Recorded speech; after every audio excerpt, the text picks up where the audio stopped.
G'day, how are you? I hope you're well wherever you are in the world. It's Saturday around here, so I'm going to talk briefly about real estate photography.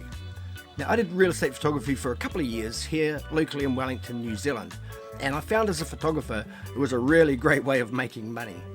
I do wedding photography also, but I find real estate photography is way more transactional. I don't mean it necessarily has less emotion, because sure, you have to shoot that property and the houses from the right angle and in the right lighting to be able to convey the feeling of that property.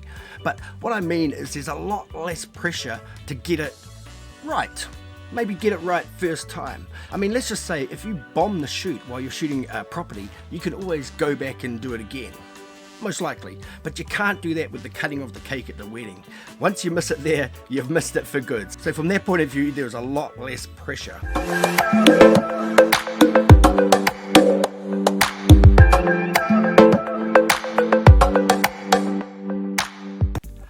It's also really great because you can, generally speaking, plan real estate photography around to suit your schedule, because the real estate agents or the realtors will be in touch with you and you'll be able to schedule a time that works for both of your timetables. Whereas a wedding is always going to be at this fixed time on the fixed day, and things like breaking down on the way or getting stuck in traffic, are going to have a major effect. Whereas in real estate, it may not necessarily be quite so terminal. Now, also, one of the greatest misconceptions in real estate photography is that you have to have professional gear. It is absolutely a myth. You don't need to. In a moment, I'm going to show you my exact setup that I used for real estate photography in Wellington. But first of all, let's have a look at a few photographs from my portfolio, and here are some here. And as you can see, these photographs are nice, clean representations of the properties are showing. They look nice and crisp. There doesn't appear to be any major faults or anything like that.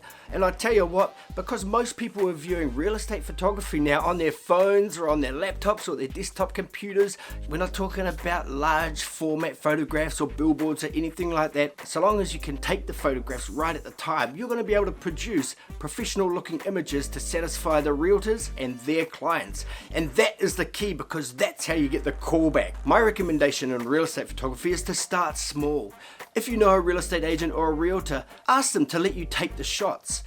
Give them a discounted price, and then you can slowly work up. Maybe you can align with a real estate agent in your area and take all their photographs for a set rate, or maybe you charge them a certain price for a certain amount of jobs. That's up to you. But the idea is to start small, and then you'll get that referral business. That agent there will start recommending you to others, and what invariably happens is a photographer won't turn up somewhere, or they'll have to cancel, and you want to be the one answering the phone, ready to go to take that job. So that's my advice. Start small, link up with a realtor in your area and get that referral business and recommendations onwards. And every time you shoot a house, look for something more you can improve on from the last time.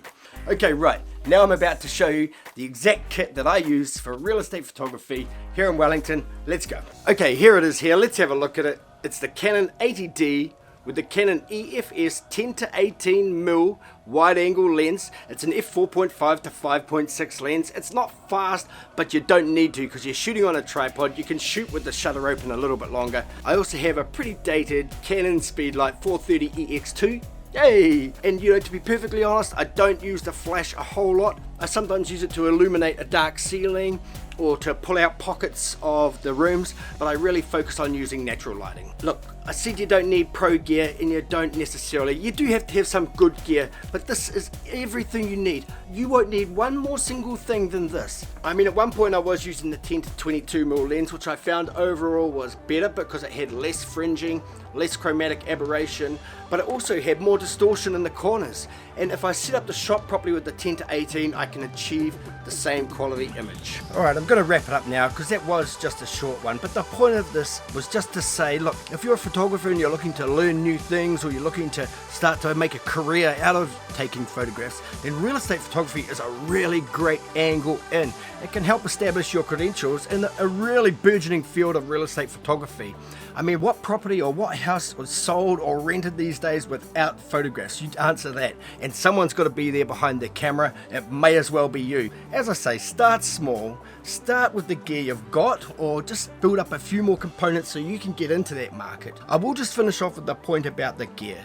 When you turn up in the houses, the agents aren't looking at your lens. The owners, they aren't looking at your camera. They're looking at you for your personality, for how your motivation, for your passion, for your enthusiasm, and they're looking at your photos. And remember, each photograph is your resume for your next job. Hey, thanks a lot for watching. We're coming at you from Wellington, New Zealand. Please subscribe because we do want to get those ticking up. And as always, smash that like button and we'll catch you on the next one.